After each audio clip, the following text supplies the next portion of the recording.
زیادہ کھلیں گے اور ایک دوسرے کی زبانیں اور کلچر سے واقفیت ہوگی، اتنی جو تعلقات بہتر ہوں گے اور ایک پیس اور پراسپیرٹی بھی آئے گی۔ اب آتی ہے وہ آپ کی جو بات ہوئی ہے، اس کو میں دو زاویوں سے دیکھتا ہوں، ایک سندھ کے لحاظ سے اور ایک پاکستان کے لحاظ سے۔ سندھ میں آپ نے کہا کہ وہ مورلیس کم و بیش ایک پارٹی پیپلز پارٹی کی حکومت ہے۔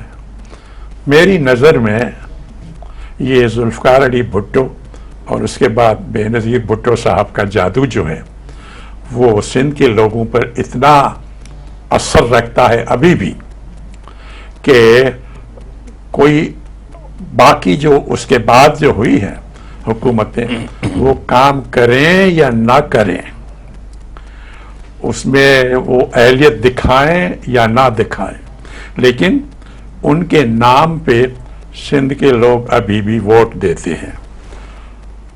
اور دوسری پارٹیز کیوں نہیں ہوئیں؟ تو انٹرنل بھی وجوہات ہے اس کی اور ایکسٹرنل بھی وجوہات ہیں۔ اب مثلا آپ یاد کیجئے، آپ نے کہا جی ڈی اے کی بات کیجئے، آپ یاد کریں پہلے 2018 کی الیکشن سے بھی پہلے 2013 کی الیکشن، کہ جب بہت بڑا حیدرآباد میں جی ڈی اے نے بڑا زبردست جلسہ کیا تھا، ٹھیک ہے، لاکھوں لوگ اس میں اکٹھے ہوئے تھے، ٹھیک ہے، اور جتنی بھی پیپلز پارٹی کے خلاف جو لوگ تھے، گروپس یا پارٹیز یا افراد، سارے ایک لحاظ سے متحد ہو کے اس پلیٹ فارم پہ گئے تھے، ٹھیک، کچھ نہیں ہوا اس کا۔ وہ پہلی اور آخری میٹنگ تھی، پبلک میٹنگ جو انہوں نے کی۔ اب اس کی کیا وجوہات ہیں لوگوں کو بھی معلوم ہے کہ کس طرح وہ ٹائم فش ہو گیا، ختم ہو گیا، اس کے ہوا نکل کے جی ڈی اے سے۔ افسوس کی بات ہے اس میں بہت سے لوگ کہتے ہیں کہ وجہ کیا تھی، ٹھیک ہے صاحب۔ تو ہمارے ہاں اس وجہ سے بھی اپوزیشن پیدا نہیں ہوئی پیپلز پارٹی میں کے خلاف، اور چاہے وہ کچھ بھی کریں۔ ایک تو بھٹو کا نام جو ہے ابھی بھی وہ برانڈ نیم اتنا پاورفل ہے، اس برانڈ نیم کو لگا کے بہت سے کام یہ کر رہے ہیں۔ اس کا ایک سبب یہ بھی ہے کہ بھٹو پاکستان بننے کے بعد واحد سندھی لیڈر آگے آیا جو پاکستان کا سربراہ بنا۔ 1970 تک ون یونٹ کے آثار نے سندھ کے لوگوں کو بالکل ہی ذہنی طور پہ اس کو پامال کر دیا تھا، مطلب لوگ جو ہیں بڑے ڈسٹریس میں تھے، ون یونٹ کے دور میں بڑے ڈسٹریس۔ اور بھٹو صاحب آئے، انہوں نے ریلیف دیا، کافی حد تک اوپننگز دیں۔ پھر جو سب سے بڑا فیکٹر جو مجھے نظر آتا ہے شاہ صاحب وہ یہ ہے کہ ہی ڈائیڈ اے بریو مینس ڈیتھ۔ جس طرح انہوں نے شہادت قبول کی، وہ ایک بہادری، یہ ریزنز ہیں، ادروائز ہو سکتا ہے اتنا بڑی لوگ تعداد میں اتنی بڑی سپورٹ سندھ کے نہ دیتے، مگر ایک یہ بھی شہادت جو بڑا اثر کیا اس نے، بڑا اثر کیا، وہ اثر لوگوں کے ذہن سے ابھی تک نہیں جاتا۔ کوئی چھوٹے موٹے اختلافات ہوں بھی ان سے، لیکن اس بات سے جس انداز سے انہوں نے شہادت قبول کی، عزت سے، ہمت سے، اور اپنے آپ کو کم نہیں کیا، اپنے آپ کو کمپرومائز نہیں کرایا، اور پاکستان میں پاکستان اپنے آپ کو بیچا نہیں، معافی نہیں مانگی۔ یہ جو چیزیں ہیں لوگوں کے دلوں سے یہ غائب نہیں ہوتی، چاہے کوئی کچھ بھی کرے، اور اس کا فائدہ باقی لوگوں نے اس کو جو اٹھایا ہے۔ ایک تو یہ جادو اور اس کی وجہ ہے، اور پھر یہ بھی ہے نا، بھٹو صاحب گاؤں گاؤں گئے، یہ صرف اوپر ڈرائنگ روم کی پالیٹکس نہیں تھی ان کی جو تھی وہ واقعی عوامی لیول کی پالیٹکس تھی۔ گاؤں گاؤں گئے، چھوٹے گاؤں میں لوگوں، غریبوں کے گھروں میں، چھوٹے ٹی سٹالز پر، یہ وہ گراس روٹ لیول کا لیڈر تھا، تو یہ نہ پہلے کسی نے کیا نہ بعد میں کسی نے کیا۔ بالکل صحیح، بالکل یہ جو باتیں ہیں تو ہی اسٹینڈز آؤٹ کہ as the unique political figure in Pakistan's history. چونکہ یہاں سے گئے سندھ سے تو اس لیے سندھ والوں کا ایک اسپیشل لگاؤ بھی. اچھا اب اس بات کا جواب دیں کہ کیا اگر پی ٹی آئی سندھ میں انٹرسٹ لے رہی ہے تو کیا کوئی پولیٹیکل فورس بنا پائے گی؟ اب اس میں ایک مثال دوں. اگر ہم اس زاویے سے اب میں دوسری بات کہہ رہا تھا نا کہ ایک تو سندھ کے لحاظ سے دوسری پاکستان کے لحاظ سے. اب آیا کتنی پی ٹی آئی کتنے حد تک وہ ایک کمپیٹیٹو فورس پیدا کم ہونی چاہیے نا. پالیٹکس ڈیموکریٹک پالیٹکس میں جمہوری سیاست میں جب تک کمپٹیشن نہیں ہوگی ملٹی پارٹی نہیں ہوگی تو پھر تو جمہوریت تو نہیں پنپ سکتی نا. اب اس کو ایک اور زاویے سے دیکھیں. جب مغل امپائر ہوتی تھی ہندوستان اور پاکستان میں تو اس پہ ایک تو ایمپرر صاحب ہو اکبر ہو شاہ جہان ہو اورنگزیب ہو تو اکثر کیا ہوتا تھا. آپ یہ ایک نئی چیز چھیڑ رہے ہیں تو وقفہ لینے کے بعد نہ شروع کریں اس کو. آپ کے پاس ناظرین لیتے ہیں ایک وقفہ, ملتے ہیں وقفے کے بعد. Welcome back. جی شاہ صاحب آپ بات کر رہے تھے مغل امپائر کی. جی اب یہ ہے کہ میں ایک تاریخی ایک پس منظر وہ بیان کر رہا ہوں اور اس سے میرے خیال میں اگر دیکھیں گے تو میری نظر میں پاکستان کی جو سیاست ہے ایک حد تک واضح ہو جائے گی. مغل ایمپرس جو تھے بادشاہ میں نے جیسے عرض کیا اکبر و شاہ جہان اورنگزیب تو جو یہ تو سارے ہندوستان کے اوپر ان کے بادشاہ تھے نا. اب پھر یہ ہوتا تھا کہ جو مختلف اور صوبے ہوتے تھے بنگال ہو گیا میسور ہو گیا گجرات ہو گیا سندھ آ گیا پنجاب ہو گیا یا کچھ اور علاقے جو تھے صوبے کچھ میں تو ہوتا وہ اپنے خاندان کے جو قابل اعتماد والے لوگ تھے وہ رکھتے تھے. کچھ میں یہ ہوتا تھا کہ جو اس علاقے یا صوبے کے جو با اثر ٹرائبز ہوتی تھی. اس زمانے میں پولیٹیکل پارٹیز تو نہیں تھی نا, ٹرائبز تھی یا جس کا زور اثر جس گروپ کا جو زیادہ اس کا اثر ہو تو وہ جاتے تھے بادشاہ سلامت کے پاس اور وہ کہتے تھے اب یہ جو صوبہ ہے یہ آپ ہمیں دے دیں اور ہم آپ کو جزیہ یا یہ خدمت کے طور پر سالانہ اتنا دے دیں گے. اکبر بادشاہ ہو شاہ جہان ہو اورنگزیب ہو مثلاً کلہوڑے ان کو جو سندھ کی حکمرانی ملی اسی طرح ملی کہ اورنگزیب کے بادشاہ کے پاس گئے کہ صاحب ہم اتنی یہ طاقت رکھتے ہیں آپ ہمیں سندھ کی حکمرانی دے دیں اور اس کے بدلے میں ہم آپ کو یہ سال میں اتنا دے دیں گے. اب پھر وہ وہاں سے اکٹھے کر کے کچھ بادشاہ کی سالانہ ان کو دیتے تھے اور کچھ وہ اپنے پاس رکھتے تھے. اس طرح وہ سسٹم چلتا تھا. لوگوں کا کوئی لے دے نہیں ہوتا تھا کہ کون بادشاہی کرے گا یا کون اس صوبے کی حکمرانی کس کے حوالے ہوگی. ٹھیک ہے صاحب, یہ دلی میں فیصلہ ہوتا تھا. اگر آپ پاکستان کے نقشے پہ اگر ایک نظر آپ دوڑائیں تو ایک لحاظ سے آپ کو بڑی مشابہت ملے گی. عوام یہاں فیصلے کم کرتے ہیں اور پیپلز پارٹی بھی مثلاً اگر یہ لے کے آئی ہے کہ جی آپ ہمیں اجازت دے دیں اس کی سندھ کی حکمرانی کی اور ہم ان شرائط پہ حکومت کریں. کبھی نواز لیگ یہ کرتی تھی کبھی کوئی اور پارٹی. تو اگر اس فریم ورک کے اندر آپ اگر وہ ٹرمز اور کنڈیشنز پہ چلتے ہیں تو آپ کی حکمرانی چلتی رہے گی. پی ٹی آئی سندھ میں آئے یا نہ آئے فرق نہیں پڑے گا.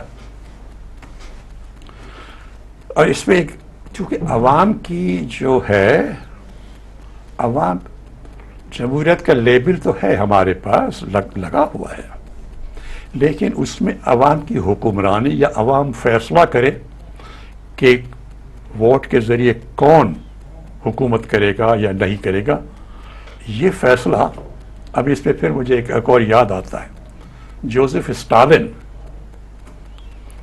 سوویت یونین کا بڑا ڈکٹیٹر بھی تھا اور بڑا کامیاب حکمران رہا ہے، بڑا آٹوکریٹ تھا، اور بلکہ دوسری عالم کی جنگ جو تھی اس میں جرمنی اور ہٹلر کو شکست دینے والا وہی آدمی تھا اسٹالن۔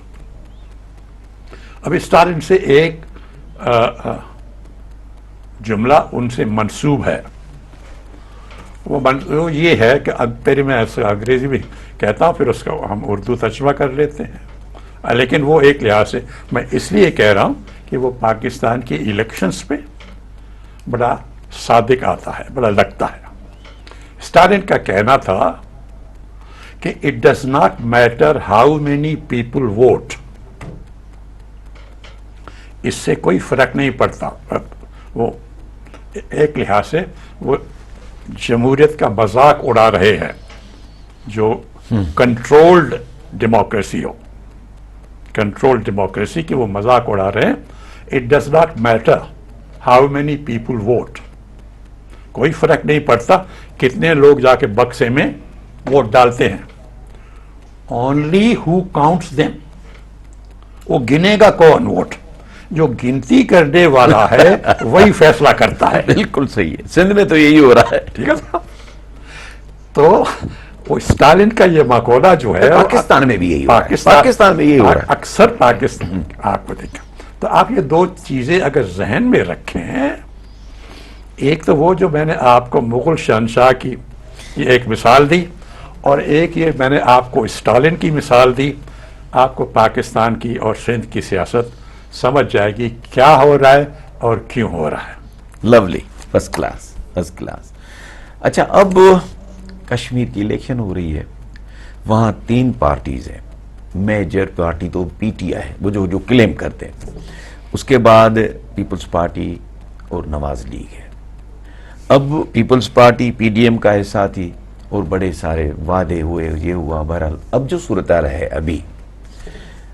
ابھی جو صورتحال ہے وہ مریم نواز کہتی ہے، ایک تو پہلے بلاول بھٹو زرداری صاحب کہتے ہیں کہ مودی کو دعوت دے کر جو گھر بلاتے ہیں ان کا وزیر اعظم نہیں چاہیے آزاد کشمیر میں، بلی کی طرح سیاست نہیں، شیر کی طرح سیاست کرو۔ نواز لیگ کا نشان شیر ہے۔ تو یہ جواب یہ بلاول بھٹو زرداری نے تیر پھینکا ہے، ادھر سے جو اس نے تیر پھینکا ہے ہماری مریم بی بی نے، اس نے کہا ہے کہ کشمیر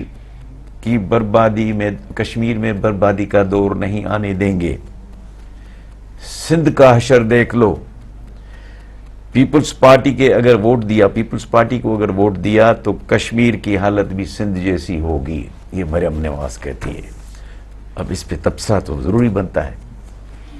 اب بات یہ ہے ایک حد تک کہ چونکہ یہ الیکشن کا موسم ہے آزاد کشمیر میں، تو یہ اس قسم کے بیانات جو ہے وہ سیاستدان ایک دوسری پارٹیز کے خلاف، ایک دوسرے کے خلاف اکثر دیتے ہیں، لیکن الیکشن سے ہٹ کے اگر دیکھیں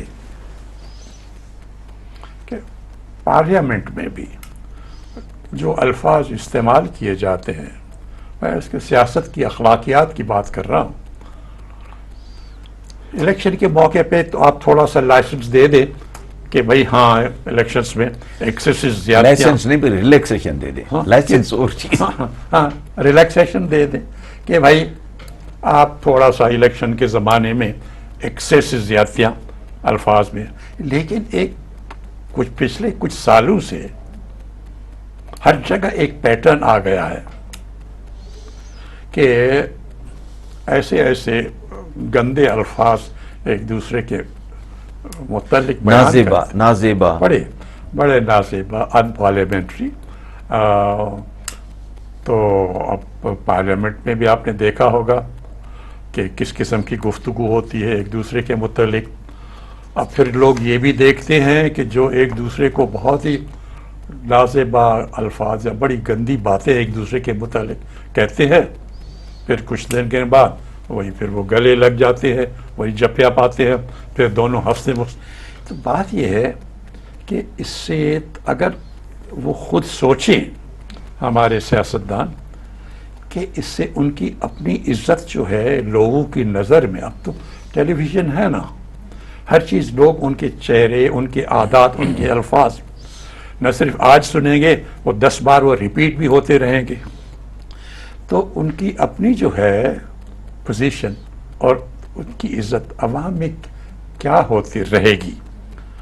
پھر جمہوریت جو ہے، اگر جمہوریت کے رول ماڈلز اس قسم کے ہیں جو ایک دن جو ایک دوسرے کے خلاف گندے غلیظ زبانیں استعمال کرتے ہیں، اگلے دن گلے مل جاتے ہیں، پھر تعریفیں کرتے ہیں، پھر اکٹھے ہوتے ہیں، تو اس سے کیجولٹی جو ہے وہ کون سی ہوگی؟ کیجولٹی تو جمہوریت ہوگی نا. لوگوں کا جو فیتھ ہے، جو اعتبار ہے کہ یہ جمہوریت عوام کی نمائندگی کرے گی، عوام کے مسائل کو حل کرے گی، تو اگر یہ رول ماڈل اس قسم کے بنا، کوئی پہلے نہیں تھا. اور جتنی بھی آپ خرابیاں کہیں 1950s میں، 60s میں، 70s میں، وہاں تک اس قسم کی زبان کبھی استعمال نہیں ہوتی تھی. جب یہ ضیاء-ال-حق نے نیا کلچر کچھ ڈالا اور نئے یہ سب وہاں سے شروع ہوا ہے. وہاں سے یہ ضیاء-ال-حق نے ایک کلچر ڈالا، اور یہ پولیٹیکل کرپشن جو ہے وہ بھی وہیں سے شروع ہوئی. نہیں، بیوروکریسی میں بھی کرپشن وہیں سے شروع ہوا. سمجھا؟ اس سے پہلے جو ہی آپ نہیں سنیں گے.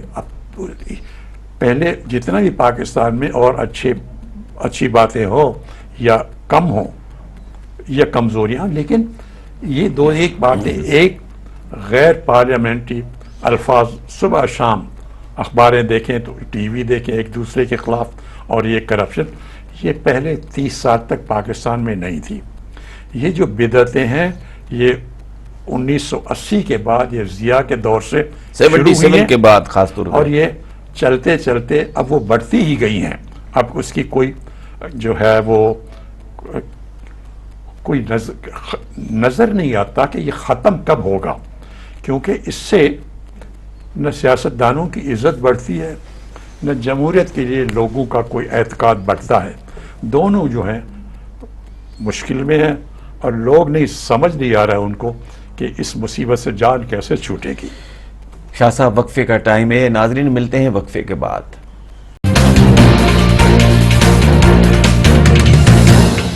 ویلکم بیک ناظرین.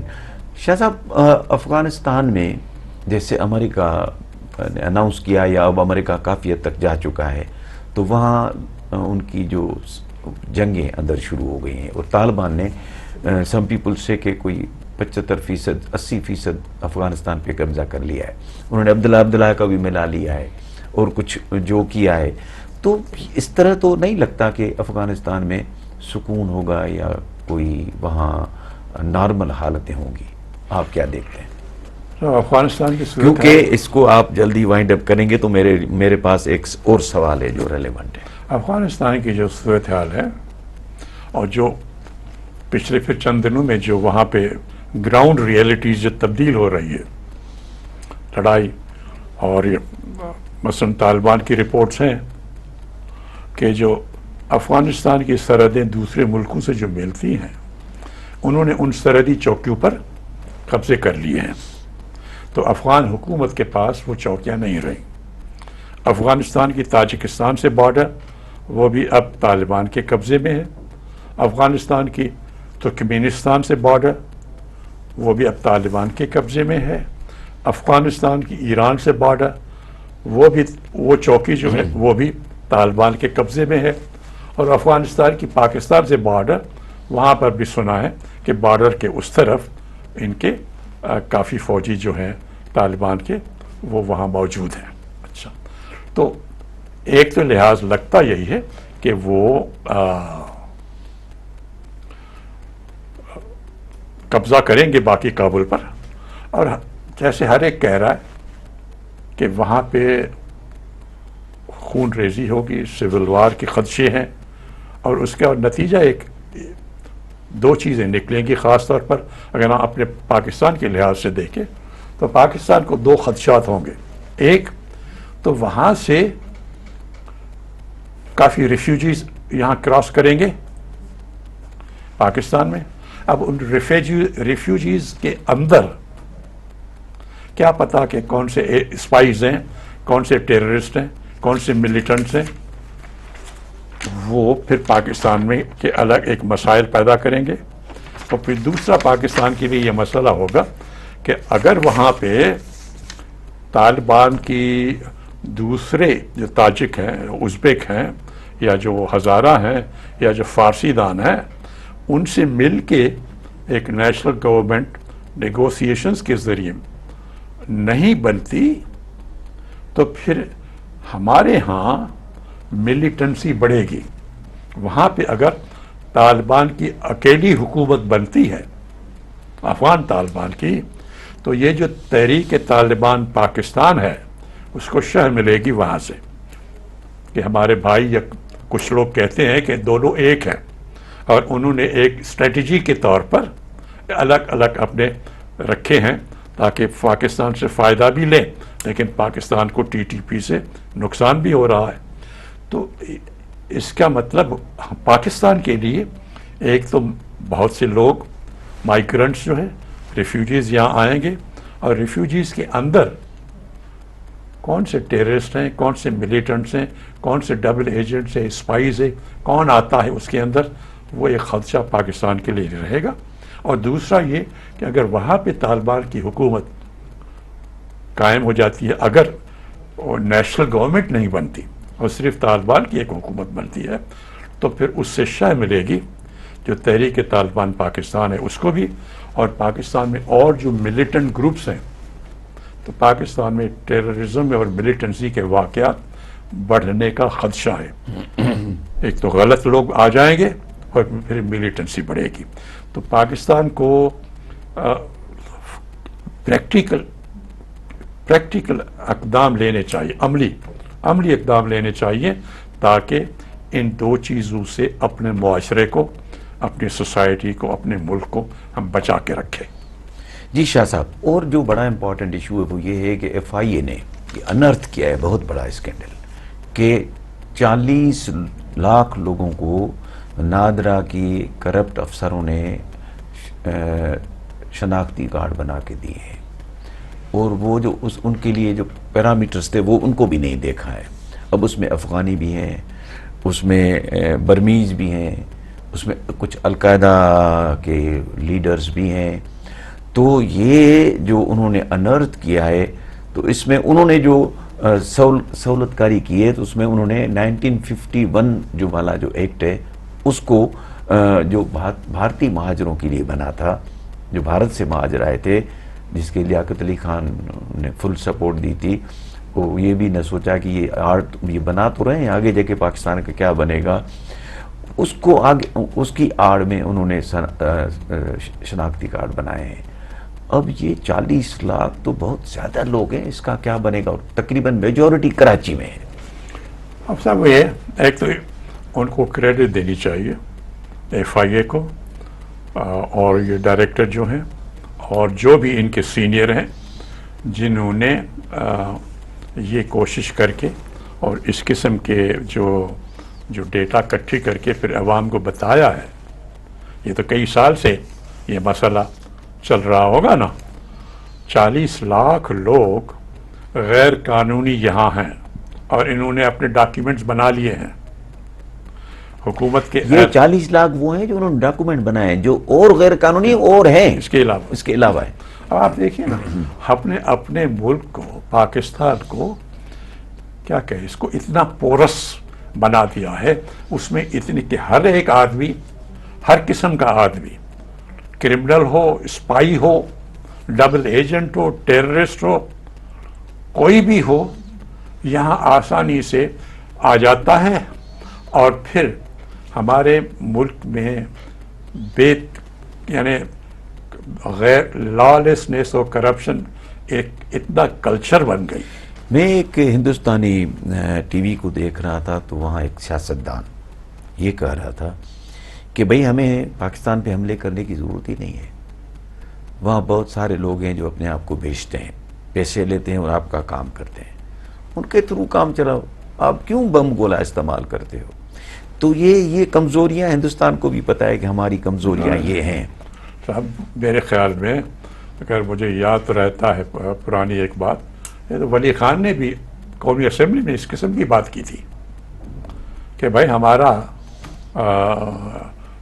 جو ہماری اخلاقی اقدار ہیں اتنی گری گئی ہیں, یہاں تو پاکستان کے لیڈران کو خریدنا بڑا آسان ہے بھائی. سرکاری افسر ہوں, اب یہ کہہ رہے ہیں نا جو ڈائریکٹر ایف آئی کے 60% سندھ گورنمنٹ کے جو اہلکار ہیں وہ کرپٹ ہیں, یہی کہہ رہے ہیں نا. ارے نہیں, نادرا, ہاں؟ یہ نادرا نادرا نے شناختی کارڈ ایشو کیے. نہیں کرپشن کی, کرپشن کی. ہاں کہ 60%, یہ تو 40 لاکھ نادرا کی کرپشن ہے, جنہوں نے سفارش پر زور زبردستی پیسے لے کے ٹیررسٹ کو, ملیٹنٹس کو, کرمنلز کو, اسپائز کو, جاسوس جو دوسرے ملکوں کے ہر ایک کو. You are talking of Sindh government. اور پھر اس نے یہ بھی, ڈائریکٹر نے یہ بھی کہا کہ سندھ گورنمنٹ میں حال یہ ہے کہ 60% جو ہیں وہ جو کرپٹ ہو گئے ہیں لوگ.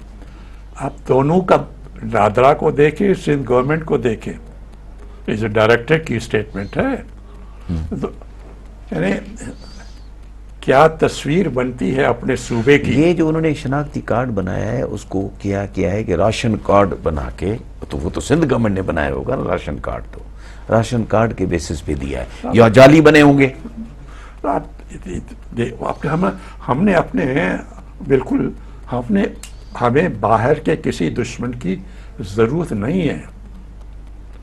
پاکستان میں کئی لوگ ایسے ہیں جو اپنے ملک ہم خود اپنے دشمن ہیں. ہاں, اب اپنے ہی دشمن ہے نا, ہمیں باہر والے کی دشمنی کی ضرورت ہی نہیں ہے. اور اب ہم جیسے ابھی پہلے بات کر رہے تھے, یہ تو کہہ رہے ہیں نا یہ جو ڈائریکٹر ہیں کہ جی یہ افغان ریفیوجیز اور برمیز اور بنگالیز اور پتہ نہیں کہاں کے لوگ جو ہے القاعدہ, ابھی جو پھر یہ جو ہم ابھی بات کر رہے تھے, اگر ابھی جو سول وار کی صورت پیدا ہو رہی ہے افغانستان میں, ایک نئے سول وار کی, ایک تو 90s میں ہوئی جس کے اثرات ہمارے معاشرے پہ, ہماری اکانومی میں, ہمارے ملک پر بہت ہی خراب ہوئے. آج تک وہ اس کے اثر سے پاکستان نہیں نکلا. اور ابھی ایک اور سول وار کی ہر ایک نشاندہی یہی کر رہا ہے. تو اس کا مطلب پھر آ جائیں گے لوگ, اس کے بعد پھر افغانستان سے ریفیوجیز آ جائیں گے, اور پھر ان کو شناختی کارڈ ملیں گے. پھر اس میں اور ملیٹنٹس بھی ہوں گے, ٹیررسٹ بھی ہوں گے, سمگلرز بھی ہوں گے, گن رننگز بھی ہوگی. ارے آپ دیکھیں کہ ہم نے اپنے ملک کو, ایک کانسیپٹ ہوتا ہے نیشن اسٹیٹ کا کہ ایک وہ باؤنڈری آپ کے ملک کی وہ سیکریڈ ہوتی ہے, آپ کسی کو آنے نہیں دیں گے جب تک آپ 8-10 بار فلاں چیز چیک نہ کریں. آپ دیکھیں نا, یہاں سے کسی ملک میں جا کے دیکھے کوئی 15 ویزا کی 1500 کنڈیشنز ہوتی ہیں نا, کوئی آنے نہیں دیتا کسی کو بھی جب تک یہ کنڈیشنز رہو. ہم نے اپنی بارڈرز کو کھولا ہوا ہے, جو چاہے اندر آ جائے, کرمنلز ہو, ٹیررسٹ ہو, ملیٹنٹس ہو, کوئی چور بدماش جو بھی ہو. اور یہ کئی سالوں سے چل رہا ہے, یہ 1980 سے, بالکل 80 سے چل رہا ہے. اور حشر یہ ہوا ہے. یعنی آپ دیکھیں کہ اپنے ملک کے ہم نے مسائل کتنے پیدا کیے ہیں اور کیا سیریس سچویشن بن گئی ہے. اب اس کا علاج یہ ہوگا, ہم اگر سولوشن کی طرف دیکھیں تو وفاقی حکومت اور صوبائی حکومت دونوں کو قانون کی حکمرانی کے لیے سخت اقدامات لینے پڑیں گے. یہ جو 40 لاکھ ہیں ان کی کینسلیشن کرے. اور جو رشوت اتنی عام ہو رہی ہے، اگر یہ ڈائریکٹر صحیح کہہ رہے ہیں تو اس کے سبتے باپ کے لیے کوشش کریں. اگر یہ دونوں چیزیں چلتی رہیں گی تو پھر آپ دیکھیں ہم کیا مستقبل ہوگا. اللہ مالک. ناظرین، پروگرام کا وقت ختم ہوا. خدا حافظ.